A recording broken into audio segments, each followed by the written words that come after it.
Hello everyone and welcome back to another episode of Talking the PS, episode number 6 in fact of your weekly PlayStation show where we round up all of the gaming and PlayStation news for your listening or viewing pleasure right here on youtube.com/Helix Cloud Games and up there in the digital clouds on your podcast preference of choice. You join me and my amazing co-host for another terrific PlayStation show where we're talking about first impressions of Stray, the final reveal trailer of this year's iteration and the last ever version of FIFA on consoles. We've also got Ubisoft cancellations, news and updates, and some more Last of Us leaks alongside much more. But before we do get into all that, don't forget to give the video a like, hit subscribe, and click that bell so you're kept in the loop with all of the amazing cloud gaming content we do here at Helix Cloud Games, such as our weekly live streams, our Let's Plays, our first looks, and our weekly show CloudQuest, where we go off the beaten path and explore a little bit more of what the cloud gaming world has to offer.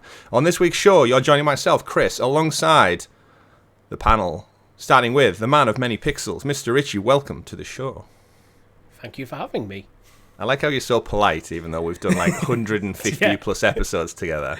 And alongside him, returning once again with his slightly better camera this week, our chaotic neutral, Rob. Welcome back.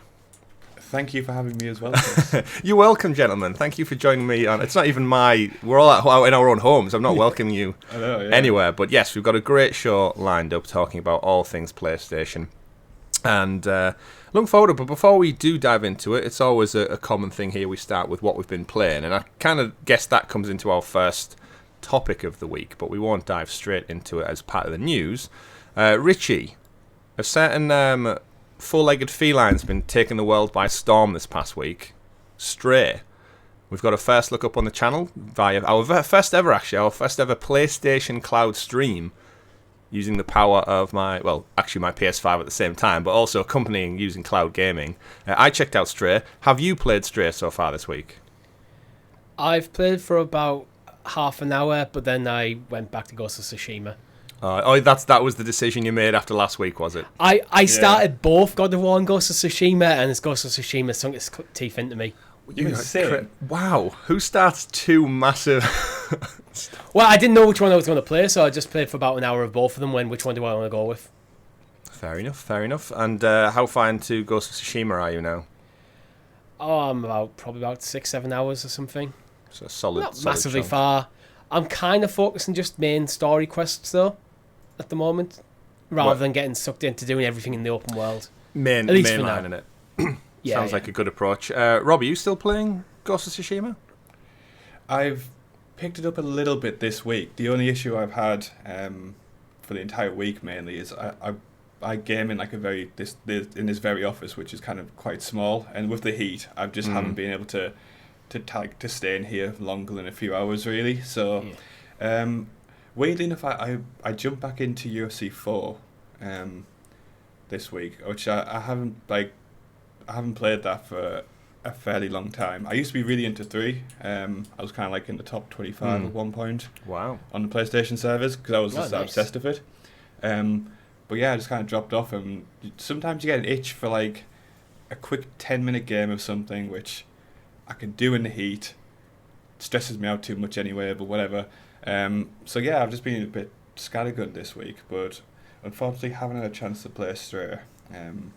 Certainly in the heat of the moment.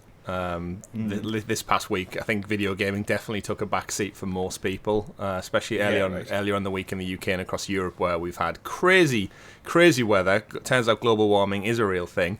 And I sat there. So I took a jump into Stray first day it came out, played loads of it, finished the story, finished the game. I'm just working on my trophy mop-up now. It's not that long of a game. I think I finished the campaign with a full kind of like exploration. I was taking it easy, making sure I looked in every little nook and cranny, climbed in every box, got a paper bag stuck on my head, like all the things cats get up to. In about probably 5 or so hours, I would say. And now I'm just going back to get some more of the collectibles and some of the trophies, which are a little bit hard. We'll get into that when Jeff's back on, because some of the trophies are a bit of a pain in the ass. But the game itself, I've had an absolutely great time with it. But yeah, I sat there basically in just shorts with a fan on and like an ice pack on my back at midnight, 1 o'clock in the morning, whatever day it was, and just like played through this game in the coolest place I could find in the house. But yeah, great game, getting loads of plaudits out there. The Metacritic reviews came in. Of course, it was free as part of the PlayStation Plus Extra and Premium tiers. Currently sitting with a Metacritic of 84. Getting loads of good reviews up and down across the board. So yeah, it's definitely one to check out. And I think, Richie, you were saying last week the fact that it's more of a palate cleanser because it's not that long of a game. I think Jeff was a little bit disappointed that it seemed to be quite short. But you know what? I think I'm in the same boat as you. Is like the fact it was just 5 hours, finish the story. It was great.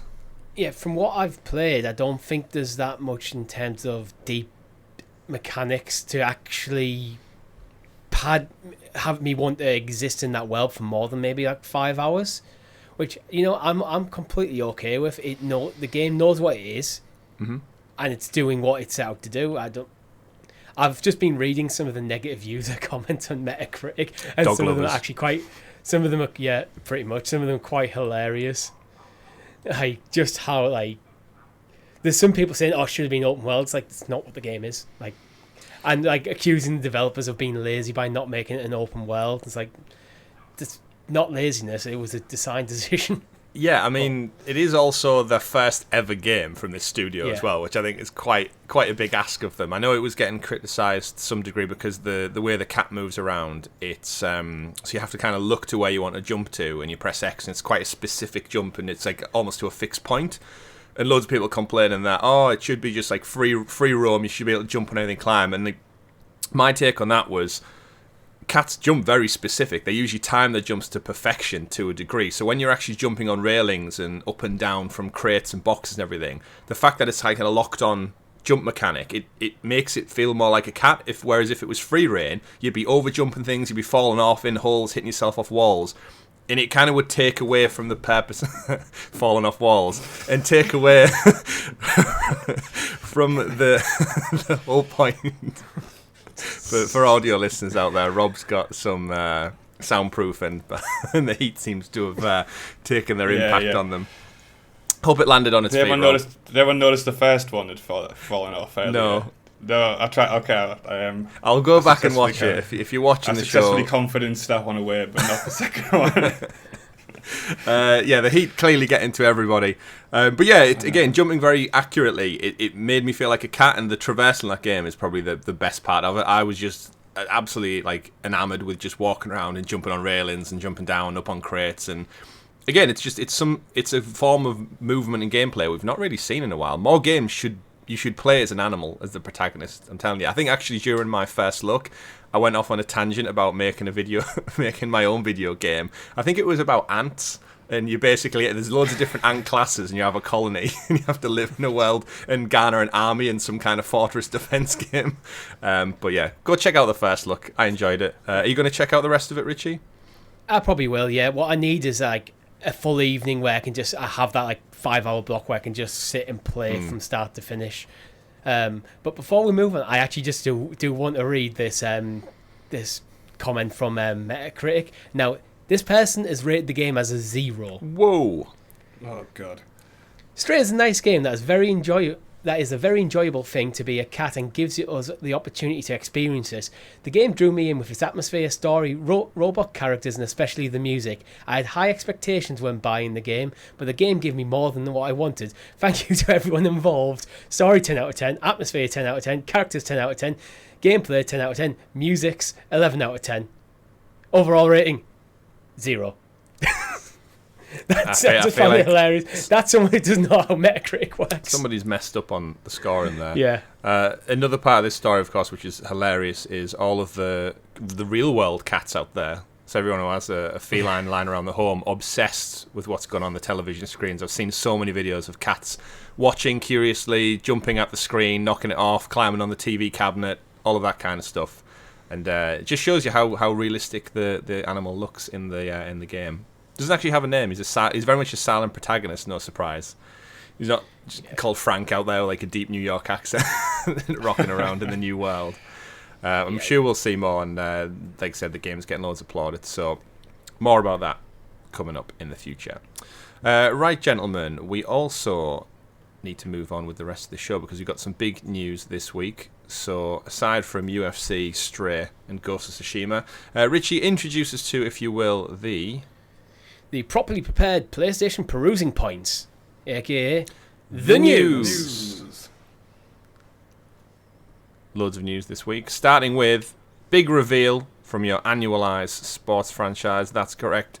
FIFA 23 had its official reveal trailer this past week, not coming week.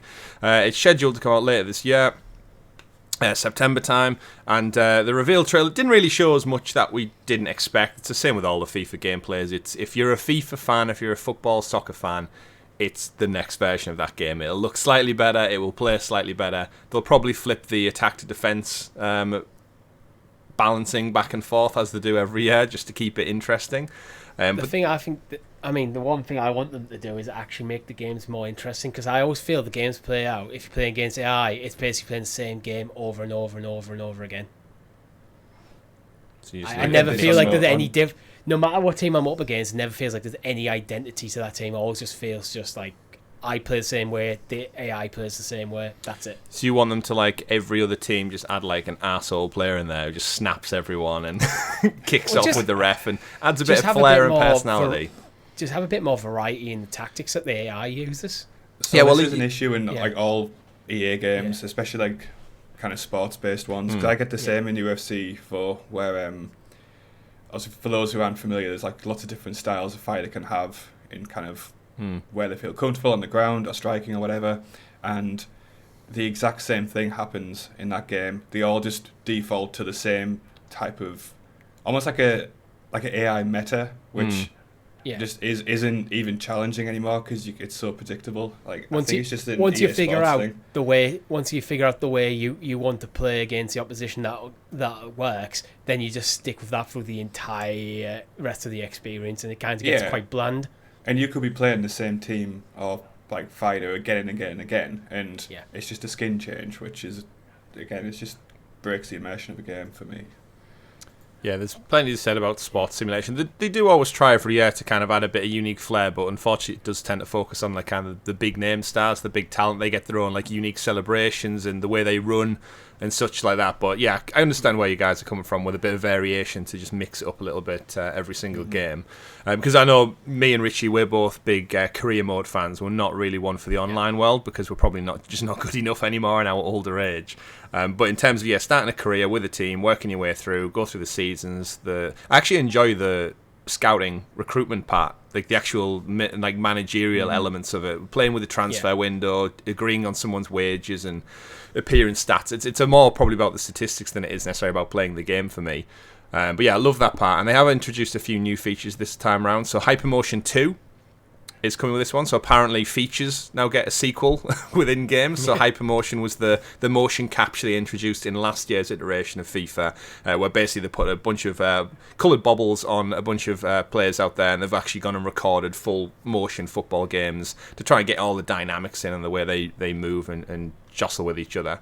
So we've got a sequel to that, Hypermotion 2, coming to next-gen versions of the game as well. It's apparently going to add 6,000 plus new animations, which, again, these are all like kind of micro changes. I don't think, actually, when you're playing on your TV, big screen TV, sat on your living room couch, you're not really going to notice all these like little shoulder drops and dips and like leg movements. But it's little details that can add on, because, let's face it, the game hasn't changed in decades, so why would, like, the actual real-world game? So there's only so much you can do with an annual iteration. They've introduced crossplay is coming this time with a few different versions. So if you're playing across Xbox, PC, some cloud gaming and other platforms, you can jump in there. Rich, you've got a little bugbear with crossplay though. It's not full crossplay. Yeah, it's not full crossplay. It's only on 1v1 modes, and previous gen versions, so PS4, Xbox One, won't be included, but that's largely because they are operating on a different version of the game, which mechanically the game's different, so I think that one's fair enough. But my thing is with the online gameplay in general, that they've got online friendlies at only 1v1, so you can't, like any other game, like we played Worms last week, Chris. We did, and we just made a lobby, people could join us, we could have up to as many people as we want. FIFA haven't figured out that's a smart idea to do multiplayer. So you can online friendlies can only be done 1v1. So you couldn't do 2v2, or you couldn't do like a mini tournament with friends or anything.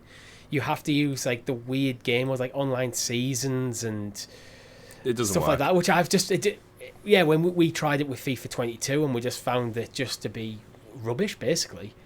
So Yeah, they haven't fixed the main problem with the online for me. Yeah, we got quite a surprise because it's one of those games where it has 22 players on a pitch at any given time. So the genre in its own right should lend itself to online multiplayer in the most perfect, compatible way ever. And yet we try to jump in with our viewers and listeners, our audience out there, and thought, oh, we'll just, like you said, make a lobby. Anyone who's watching along with our live stream can just hop in, we'll pick a side each, and we'll just play a game of football together. And the most we could manage was I versus Richie, then I versus someone else, then I versus someone else, because I was the one hosting the stream. Richie couldn't play anyone in the meantime, and it was just... It seems like such an easy win. Yeah. Considering you can have like 64 v 64 kind of matches in other platforms, right? Like... Yeah, I mean, going back to Worms, for example, we could just create a lobby, invite people to that lobby. I don't know why you can't do that at FIFA. And like, should be able to just create a lobby. If I want to do a tournament, I could create a tournament in that lobby. People pick a team, and then we play it out. Yeah. And if you're not involved in the game, you're in spectator mode, watching the game. Yeah, it's almost perfectly poised for it because some of our most fun memories with FIFA are when we have a few drinks around somebody's house. You make a tournament, you pick a team each, you battle it out knockout style, and then someone takes the crown. And you just can't do that online, which seems like the perfect mode to have. But yeah, or even if you just wanted to do with friends an 11v11 game, you can't do that. Yeah, no, I'll do that online. Very curious. Maybe one day though. We have got crossplay though, so we won't lament it too much. Crossplay, of course, coming to some degree. Which will make a lot of players' competitor base a little bit higher. Following on from that, they're also adding iterations to the Pro Clubs and Volta mode, bringing in some new mini games and some new features. The player career campaign is getting some new wrinkles added, which is going to help you determine your personality both on and off the field. So hopefully a couple of extra boosts to career mode. The one thing I'm still always asking for year on year is the stadium and kit upgrades. When I'm 10 seasons deep in a career mode, and my squad is still rocking the same kit from 10 years ago, doesn't quite play real life. And at the same time, when they're in the same 6,000-seat stadium, but they're playing in the Champions League final, and the most they can cram in is 6,000 people into their stadium, and the club's probably worth multi-millions of pounds at this point. Just at the end of the season, let me just pick a generic kit, pick a generic sponsor. Like, it doesn't have to stick true to the real-world counterpart when I'm a decade into this thing. I think it might have been either like 10 or 11 where you could actually do that, and you could invest into your stadium so if you improved your stadium, you could get more gate receipts, which then would in turn in the future give you more of a transfer budget, or you can invest in your training facilities, which meant your players would grow faster. Yeah, give me an open world hub. Let me walk around as the manager and actually highlight areas of the stadium and go, improve that training bit, sort the running track out. I don't need to go that far. But I'm gonna go all in. If they commit that much to FUT mode and Ultimate Team, commit more to that. I mean, Ultimate Team, they can just milk you for money so you can play a football game, which is a card game. Yeah, that's the one thing in the world of video games I never quite get is virtual card games. But that's just me. I'm old. Either way, FIFA 23, as I said, the last of a FIFA, arrives September 30th. And actually, we should point out as well, this particular game includes 2 World Cup modes. So the Qatar World Cup is happening this winter, of course. The first time ever a World Cup has taken place in the winter. It's going to be very, very weird when we go out, Richie, for a couple of pints to watch the England games, and it's like the dead cold middle of December as opposed to a sunny beer garden in June, July, which is when all World Cups and Euro games take place. And I'm also having to spend money on Christmas presents and plan Christmas parties and see family. It's not going to be the same, let's face it. They're air-conditioned stadiums, for Christ's sake. But either way, you don't have to wait long. Similar EA tactic, guys. We've got 30th September for the full release, but if you're an Ultimate Edition owner, you get it on the 27th of September. So if you've got more money, folks, you can get it 3 days early if you want to splash the cash. That's something to do every year. When you look at what you get with the Ultimate versions, you get like early access by a couple of days, and here's a free pack for your Ultimate team. Yeah, definitely. There is a cover star as well, Chelsea's Sam Kerr, first female to grace the cover alongside Kylian Mbappe as well, which is good for inclusion. Nothing wrong with that. And a couple more different modes as well for the ladies out there. Of course, England's Lionesses doing fantastically well in the Euros right now. Maybe the time the show goes up, they may be out of the competition, but did well the other night. So, roar on. I reckon they'll win the tournament. I hope they do. Yeah. Best attendances ever for ladies football in any tournament so far. So, credit where credit's due. Yeah. It's growing. It's good. It is. Tell you what's not growing though, guys, and that is Ubisoft's game library. Moving on to our next story of the week, we have some Ubisoft news coming from their bi-monthly, quarterly earnings reports. We've got some sad news to talk about. First up, we've got Avatar: Frontiers of Pandora, which was always slated for a winter release this year. We've long suspected it was coming in line with the release of the new movies. Avatar: Way of Water, I think, is due for this back end of December. Coming from Massive Entertainment, the guys who made The Division. The game will now release in financial year 2023 to 24, which means that pushes it back to its earliest possible release, might be March 2023 next year, but at its latest it could also be 2024.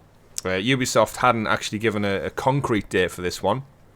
However, with the movie coming on the 16th of December, a lot of us just thought it would come tied in with that.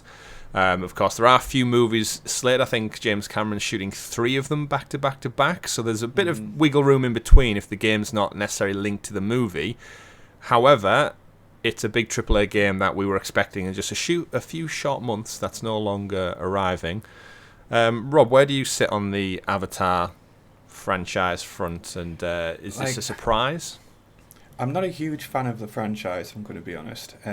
But pushing back the game tie-in until kind of at the very earliest after the initial hype of the movies wore down, I feel like that must have been a very big decision that wasn't taken lightly, right? I mean, you have to think that the kind of the viability and success of the game will depend on the hype train kind of being maintained, and I just think it must be a very big reason that happened, and I'm not quite sure what it is.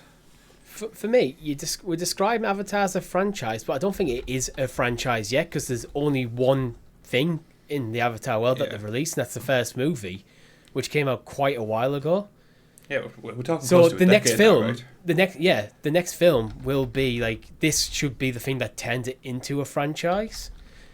So if the next film comes out and does well, then it becomes becomes a beloved franchise. The game could still do quite well, even if it's pushed back, because then it will probably come out between films. Yeah, it's an interesting one with Avatar, because again, it's saying it's a franchise without it being. There's a couple of like threads to that. Obviously, it's the highest grossing movie of all time. So, Formally. No, it claimed the title back after Avengers. Yeah, they did another re-release or some stuff that they always do. The second one for me is, again, there's a big massive stake in this now. Disney own Fox, so it's been brought into that Disney house. I would not be surprised if there's kind of animated series slated. Part of the MCU. I mean, you never know with these things. Some multiverse out there will no doubt have it. In terms of the real world counterparts, I've mentioned a few times, but Disney World in Florida has a whole Avatar Pandora section that is absolutely mind blowing. They've got like floating islands and 2 amazing rides with the biggest, most detailed animatronics you've ever seen. Like, they look like real Navi when you're going past them. And the rides, one of the other rides is all motion sensor. Like, you sit on the back of one of the Banshees and you can feel it breathing between your legs while you're getting sprayed with water and you're flying around and exploring the beauty that is Pandora. And obviously with the movies in the pipeline, we're expecting 3 every Christmas for the next 3 years. So they've obviously got big plans for it. I don't know how it's going to land. Similar to probably you two guys, it's been a decade, and like, do I really care that much? But I'm sure the movie's going to do gangbusters. It's going to make a lot of money, regardless of its 3D kind of pedigree that the original kind of had a boost from. But yeah, see, I think my thoughts with the original film were there was a lot of focus on the 3D technology and not necessarily enough on like the plot. Mm-hmm. There's this really cool world, both visually and potentially conceptually there, and it felt a bit underutilized in the film, because the narrative is fairly just paint by numbers, to be honest. I generally think I genuinely think that it is only the highest grossing film of all time because of the 3D. If this didn't come out with that 3D technology, it'd probably just be a mediocre footnote. But if the next film comes out, the next film has to land for the franchise to take off. If it doesn't, I think it's dead. Yeah. I mean, they're making the 3 movies regardless of how much they make, because they're already back-to-back development. You've got no way out of it once it's this deep in. Yusuke Mont, the CEO of Ubisoft, actually did come out and say, we want to make Avatar a video game industry brand as part of the earnings call, and he said it is important to us that we come up with something that is perfect. So it looks like the delay is actually to make the game better, and it doesn't rely on the movie counterpart to show success. You said, Richie, there, the world of Pandora is obviously absolutely gorgeous, and this game is in first person for the most part as well, from what we've seen. So I'm very much just picturing a Far Cry-esque game set, obviously not in terms of the chaos and the weapons, but in terms of the exploration of a random tropical island in that kind of similar vein. So I think this game needs to not just be Far Cry on Pandora, though. It needs to have its own unique identity outside of just a Ubisoft off the production line thing. It does, but what do we give Ubisoft stick for the most with their games is copy paste from assets to gameplay. Yeah. That it's just a very lazy movie tie-in. I hope it's not that, but well, it's not a direct tie-in to the movie, but it is just, it's very timely in when it's supposed to be coming out, so yeah. But either way, Ubisoft again, that's not their only problems this week, because continuing on as part of this story, we've got a ton of unfortunate news, and that is part of the earnings call. They've basically decided to knock it on the head for a lot of titles. First up, we've got Ghost Recon Frontline, which was the free-to-play Tom Clancy's inspired next adventure into the Ghost Recon world. Trailer debuted about half a year or so ago, showcasing, again, similar Ghost Recon gameplay and action. Faced up to 100 players in this game. It's essentially, it's another Ubisoft crack at the whip of a open world battle royale kind of. You build your team, you jump in with 100 other players into this wide world you can explore, gear up, collect loot along the way, kind of PUBG as well, Warzone inspired, and fight to see who survives. Game looked, I mean, actually got lots of criticism when it came out, because I think people were getting a bit wary of the Tom Clancy name just being utilised and stamped over anything and everything, and getting away from what the Tom Clancy kind of stories really were at the heart. But it doesn't matter. Stories. Yeah, which it doesn't matter because they've cancelled it.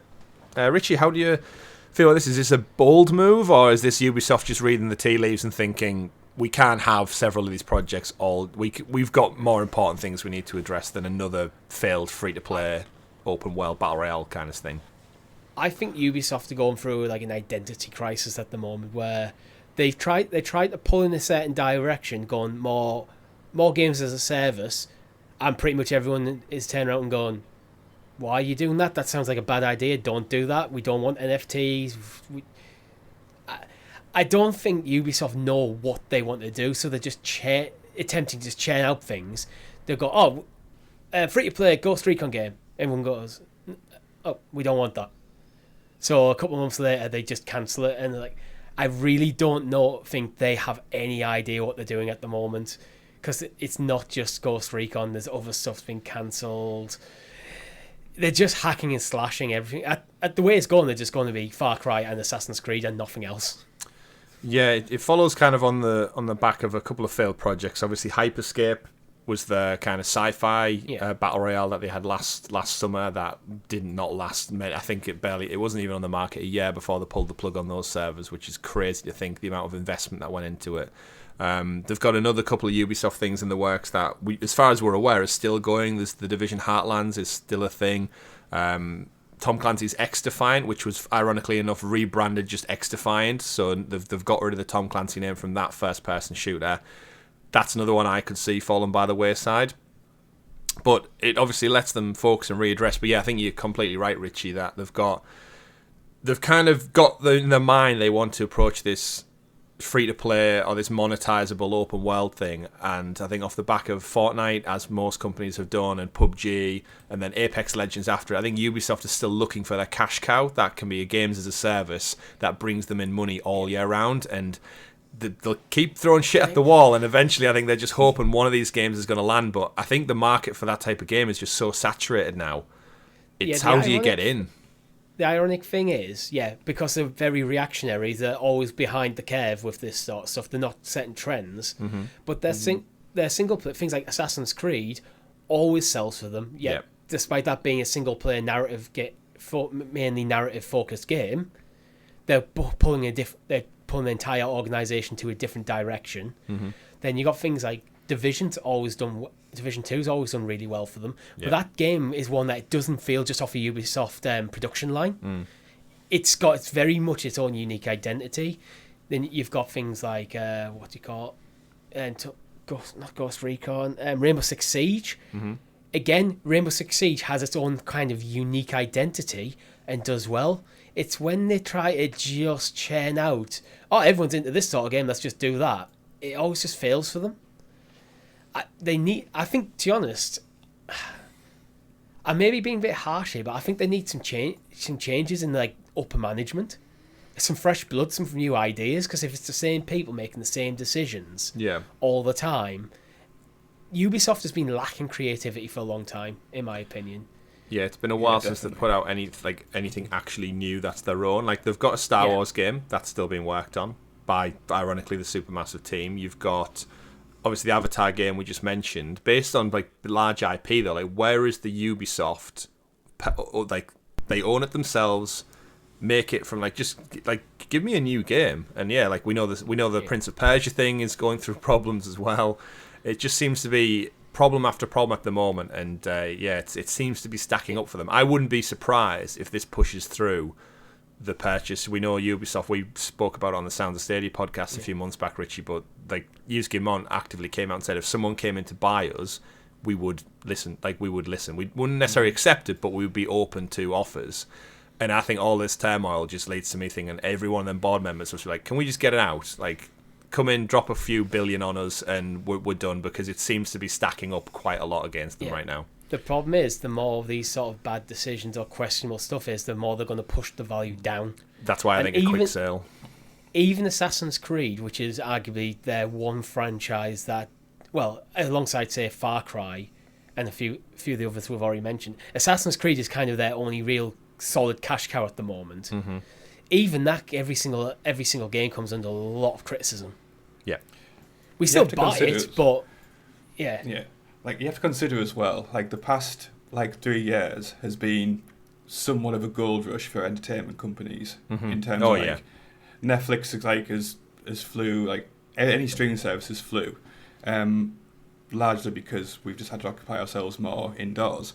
Like, you can make lots of fuck ups in a gold rush and not really get too damaged by it, but like the next few years, that's going to be literally flipped on its head. So like the mistakes they've been making for a while now, they just can't keep making. I always go back to, even when they're not necessarily making mistakes like the Assassin's Creed and Far Cry's, they always feel like these games are content being a 7 or 8 out of 10 in an industry where everyone's reaching for their 9s and 10s and trying to do something more bigger and more interesting. Not necessarily bigger in terms of he's a bigger open world, because that's usually one of the things they get criticism for. Bigger in terms of what the game is trying to do conceptually. And Ubisoft, and when they just keep aiming and hitting mediocrity, because 7 out of 10 now is basically mediocre. In the let's be industry. real. Like, if something's not a 10 out of 10 in the general collective gamer's opinion, if it's not perfect, it's dog shit. There's no kind of happy medium in there, right? Like, just look at that Stray review, guys. 10, 10, 10, 10, 10, 11, 0 overall score. That's how harsh people are getting out there right now. But I think in regards to all Ubisoft content, like, is the leadership team not, like, obviously, I guess credit where credit's due that they've looked at these, because like we haven't mentioned it yet, but there's a Splinter Cell VR game that's also been cancelled and 2 previously unannounced games. So I guess credit where credit's due that the leadership team have finally looked at these slate of games and went, why are we wasting money on these 4 titles? Because they could pump another 100, 200 million into these, and then in a year's time put them out, they bomb, they make no money, and then it's just more of a loss. So I kind of guess at least they're acknowledging that they're not on the right track, and this money, the funds and the teams can now be put to work on something fresh and new. That might be a new direction that you're asking for, Richie.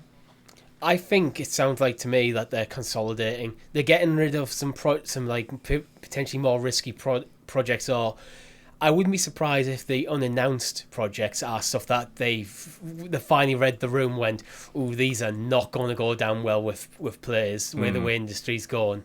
I go back to Ubisoft and NFTs because that's kind of like the pinnacle of how bad decision making they did. If these are kind of platforms to sell NFTs and like this is going to cripple us, it might just be this period of consolidation, get rid of all the superfluous crap that we don't need or we don't think it's going to sell, or is not interested in potential investors or potential people who want to buy us out. Just consolidate and make us like an easier proposition to sell. Yeah, because, I mean, if we look at the current slate of things that we know about, we've got the Settlers reboot, which is their PC kind of Civilization-esque game. That was delayed. That should have been out now. So that's, I think, probably going to come back end of this year. We've got the Prince of Persia Sands of Time remake, which I mentioned, which has just been indefinitely handed over to another studio. So it was taken away from the Indian teams. Pune and Mumbai, that's been moved over. We've got Division Heartland, which is the free-to-play one, which was expected last year, 2021. So my guess is that's that far along. It's not worth cancelling, potentially, because in theory it should be out imminently this summer. And the Division does well. Yeah, and the Division is arguably the outside of Assassin's Creed and Far Cry, it's probably the next one down, I would say, in terms of the moneymaker. So we know Avatar's been pushed back. We know there's a Splinter Cell remake in the pipeline, which is still going ahead, and we've got the Star Wars game from Supermassive. There's the Missing in Action Beyond Good and Evil 2, which I think is the next Skull and Bones. I think we're not going to see that for several more years again. Obviously, Skull and Bones has got a date. It is coming out this November, the day before Ragnarok, so we'll see how Maybe that goes. Maybe it shouldn't be from some of the stuff that's come out recently. Well, yeah, and then there's also the Assassin's Creed, which was Valhalla DLC, which is now going to be its own standalone game. And we know Assassin's Creed as well, so we maybe shouldn't fear too much about that.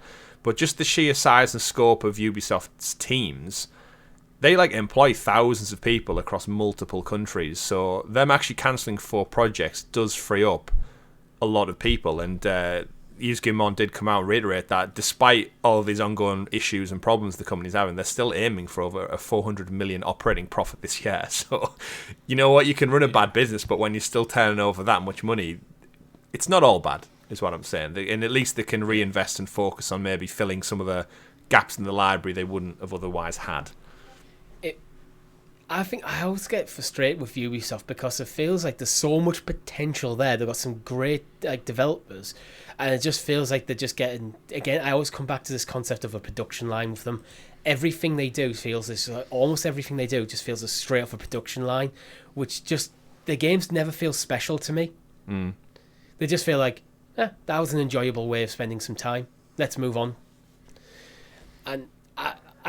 And when your entertainment is at such a high standard nowadays, because you're not just competing for people's attention in gaming, it's entertainment in general. I think they really need to step up the game a bit. Focus on trying to make these games really special. Assassin's Creed, I think, can be often the worst culprit of this, where they keep making the open worlds bigger and bigger, but then by making the open worlds bigger, it actually often detracts from the narrative, which is usually the strongest point of the games.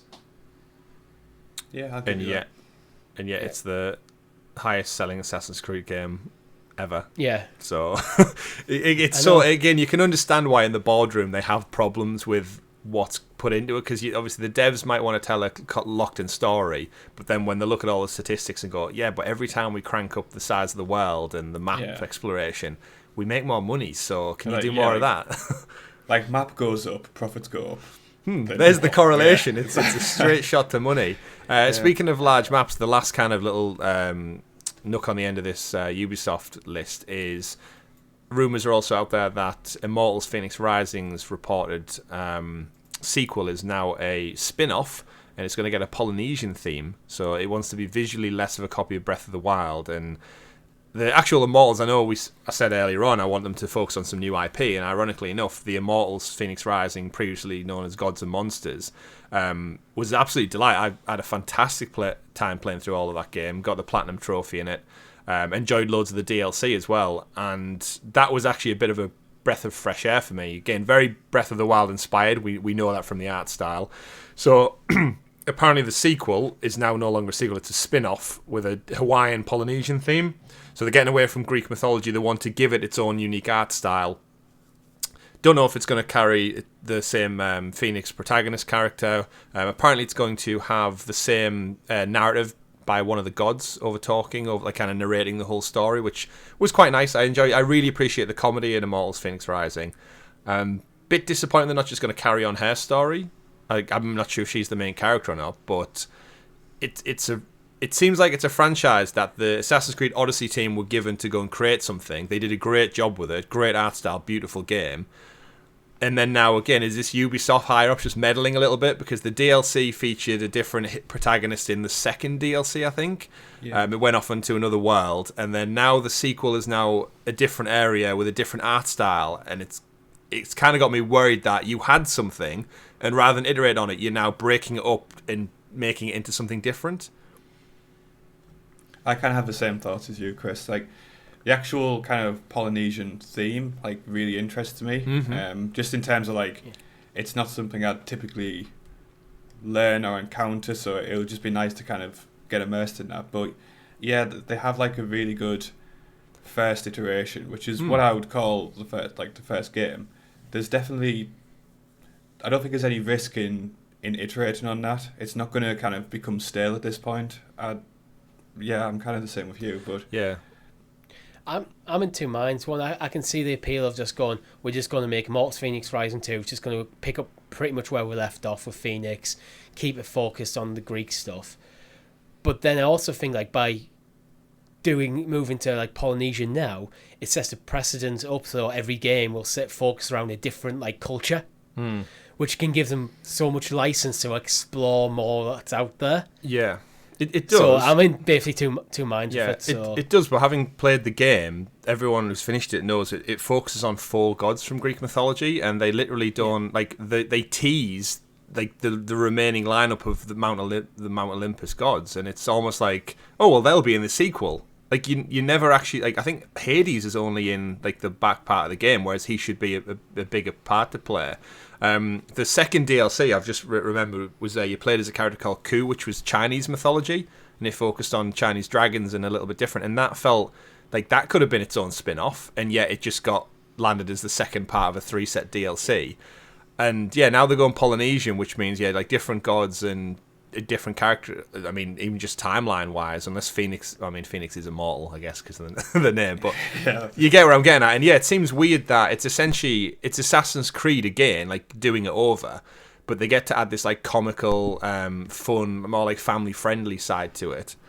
And I would quite happily take it every other year, a version of this going through Greek mythology, Hawaiian, Polynesian, and Chinese mythology.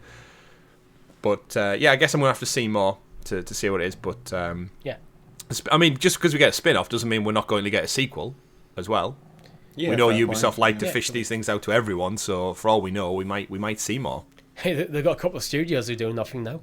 Yeah, well, definitely, right. Yeah. Apparently at the moment it's only in a concept art phase, and we probably won't see anything until 2025 anyway, which seems like a long turnaround time for Immortals, considering it came out back end of 2020?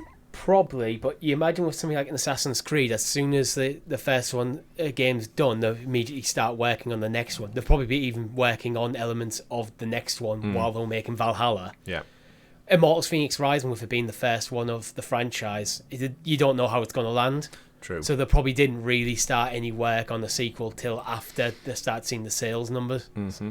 Well, that's true. But who needs sequels when you've got remakes, gentlemen? Next story of the week, The Last of Us Part 1 remake. The leaks continue at Naughty Dog. This last week, gameplay opening footage from the first scene was leaked originally, and then some gameplay from some of the opening parts of the game was leaked again.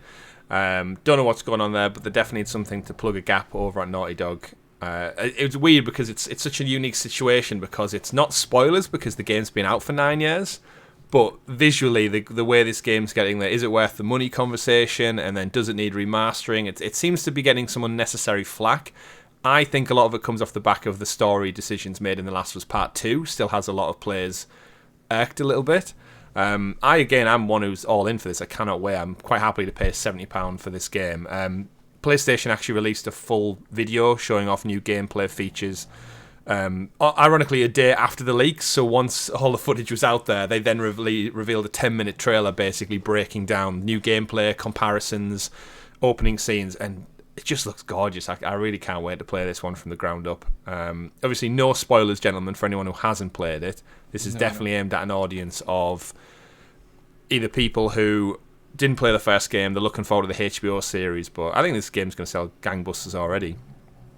I mean, it's a guaranteed success, right? There's no way it's flop. Yeah.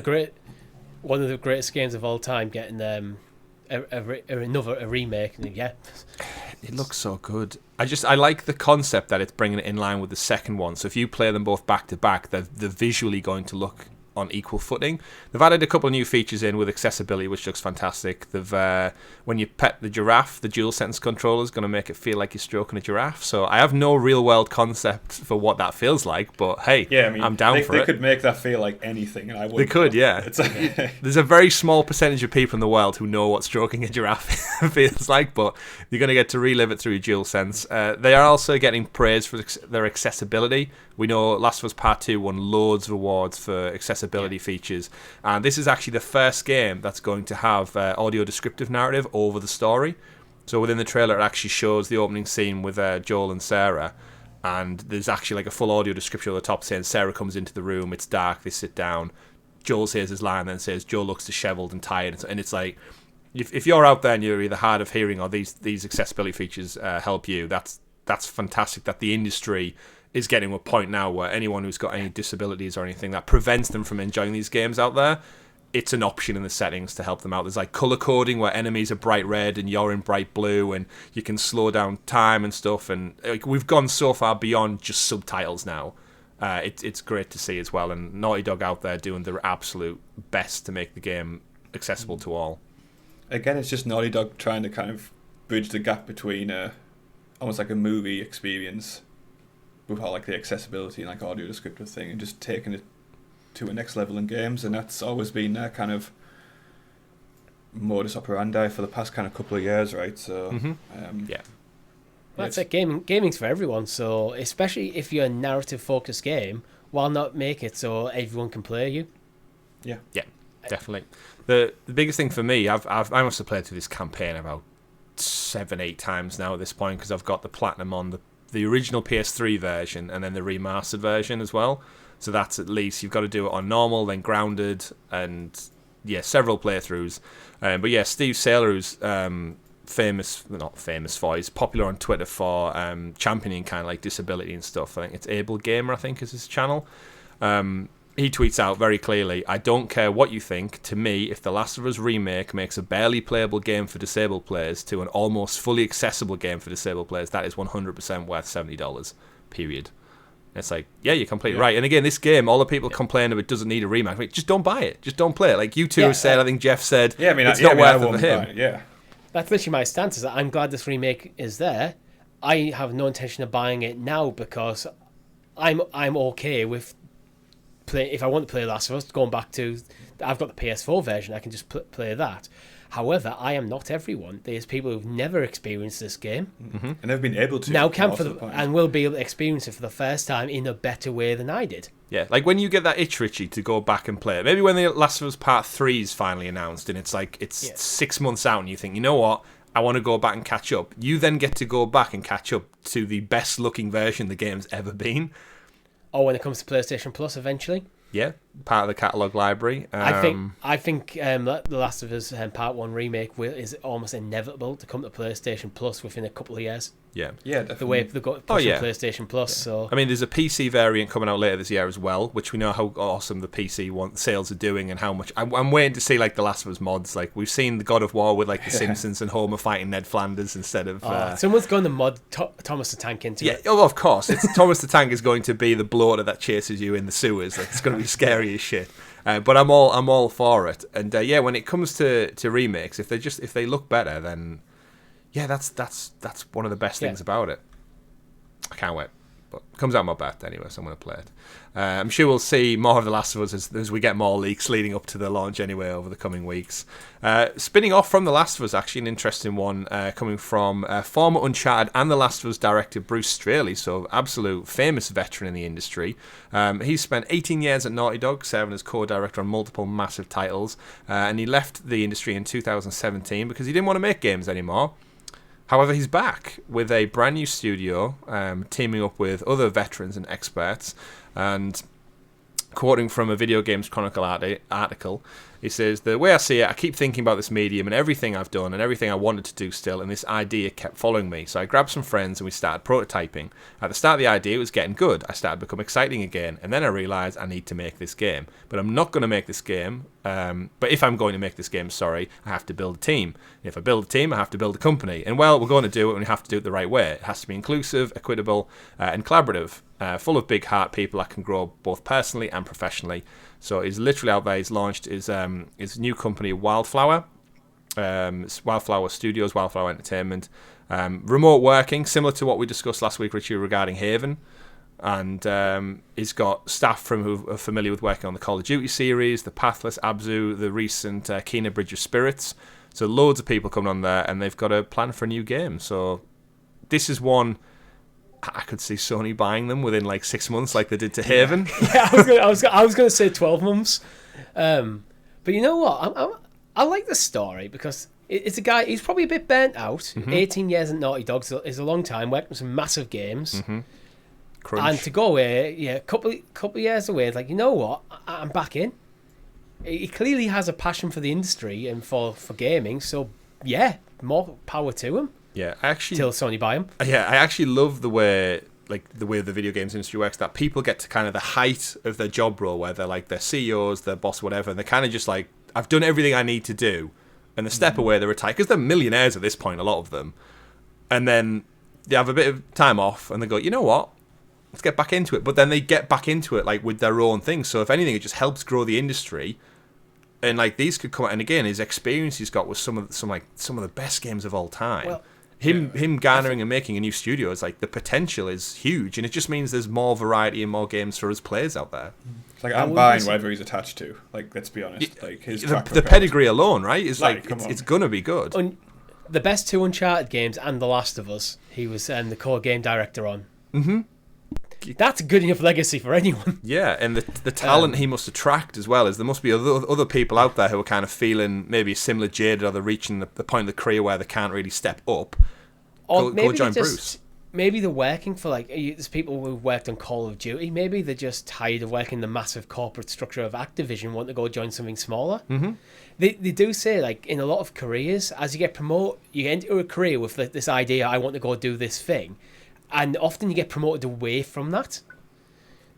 As you get more experience, you end up... It's a weird trait, like, in my industry. Like, I started off as a lab tech, and now I spend relatively little time every week in the lab, because other duties just take more of my time.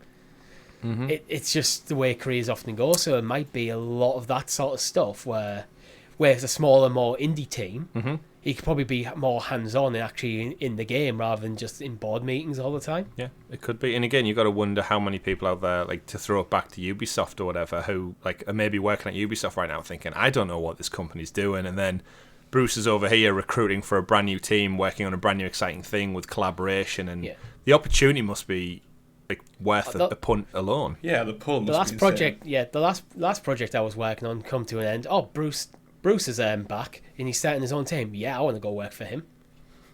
Why wouldn't you? Good. Yeah, fantastic stuff. So, obviously, we're a long ways out from seeing what him and the team have got together. He's got to actually build his team first. It's similar to Haven. We won't see much from Haven for a good couple of years, but it does sound like they're going to embrace the kind of working from home world, which, as we mentioned with Haven, means that he can recruit from across the planet rather than being beholden to a geographical point. So, plenty to do, plenty to talk about with that one. Rounding out the show with a few smaller stories this week, Saints Row, the reboot remake launching on August 23rd, has gone gold. It's gone gold, and they've gone and done some press releases, kind of preview footage out to the journalists out there in the world, and it's getting some decent feedback from its engine that they're using. Apparently reviewing quite well. Story, not so much. Again, its story's never been set at Saints Row at its core, but it does look like Volition are out there bringing the kind of next-gen specifications, at least visually, up to scratch with it. We've got literally 1 month until this title's out now, so where are your hype levels at, Rob, with the Saints Row reboot? I know you've dabbled in a few in the past. Yeah, I was a big fan of the original games. My kind of passion got very much dulled on the last installment, which kind of lost its way a bit. But I'm quietly optimistic about this one, and I think I'll be at least kind of first month player at the very least. Yeah, is it been long enough, do we think, since the last one to kind of bring everyone back in? It's a weird time of the year because it's actually releasing at quite a quiet period where I do think it might not have the same allure the old Saints Row games had, but it's like August 23rd, there's nothing else coming out around it, so it could actually benefit from being the only big, arguably AAA game out across entire summer. Yeah, and it might be the chance to kind of just reactivate a lot of old fans, which, like me, kind of... Honestly, I thought the franchise was dead, even this time, like kind of last year, so... we'll see. It's got a lot of things going for it. It's got a bit of momentum, and I'll be playing it. I do think the biggest win for this game would be is if they can get the streamers on board. I think the game's so open world chaos inspired, similar to GTA, of course, that if you get a couple of big Twitch streamers or YouTubers and stuff on board with like, look how much fun we're having in this online, like massive open world, or through the campaign, doing the side hustle missions and stuff. If it can garner that right type of energy, I think it could do well in a quiet period, or it could go the complete other way. I think, Richie, you're quite indifferent towards Saints Row as well for that very reason. Yeah, the Grand Theft Auto and Saints Row, these sort of style games, I find they're good little sandboxes to mess around in, but the stories in them never grip me in any sort of significant way.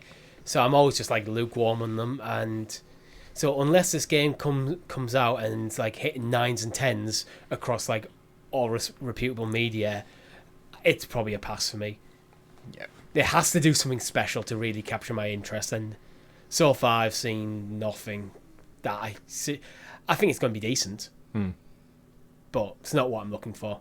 We'll see. Well, not long, less than 4 weeks until it's public. Actually, to the day, 23rd, the time of recording. So 1 month and it's out there. And it feels like we haven't had a release in a long time, actually. I know we talked about Stray, but on a game of that scope, it's been a while. So that alone might garner a lot of interest. We'll have to see. Because games now, they're just constant as a service, new content, DLC, season passes dropping all the time. Just like Destiny 2. Bungie have tweeted out this week simply with a short video saying, "Witness what is next." Ironically enough, August 23rd, Saints Row's release date. Bungie are going to officially announce their next step on the Destiny journey. Specifics about the live stream haven't been shared, but we do know it's something along the line of the season pass. Of course, Lightfall was the current one. We expect that they announced. We expect that to come sometime in 2023. And that'll be Destiny 2's penultimate expansion coming between the years after the Witch Queen and the game's final expansion, which is the final shape. So we're kind of getting towards the end of Bungie's. It was a 10-year plan, if I'm not mistaken, to support Destiny 2. So with them being acquired by Sony and the kind of lifespan, even though Destiny 2 is still thriving better than ever, naturally I think a game does run its course, and the content runs its course, and I think Bungie have wanted to expand onto something new, maybe a new IP or a follow-up to Destiny for quite some time. So if you're a fan of Destiny 2 out there, which I know a lot of our viewing listeners are, check that out soon. Tune in on... forget Saints Row, sack that off. Tune in for this live stream and jump back in and do your raids. Do your raids. None of us dabble in Destiny 2 anymore, do we? We've got some friends who put hours and hours into it, but I think as three adults with full-time jobs, I can't. I enjoy Destiny, but I can't. I feel like with Destiny, you're either in or out, and I'm definitely out. Yeah, I enjoy Destiny, but I think games like that, MMOs, just become a hobby into itself, and I'd rather play a lot of different games rather than just focus entirely on one experience. Yeah. But yeah, it's probably about time. Yeah, maybe I think as well, if assuming they're going on straight to Destiny 3. It's probably time, because I think with any MMO, the longer it goes on, the harder it is to attract new players. Yeah, You get your core and audience, then but then it doesn't grow. your core audience will slowly decay as well. Yeah, it needs you that. might get some people come back, but might get some people go, you know what? After this expansion, I'm done. Yeah, it needs that next game bump, doesn't it? Yeah, I think it's time.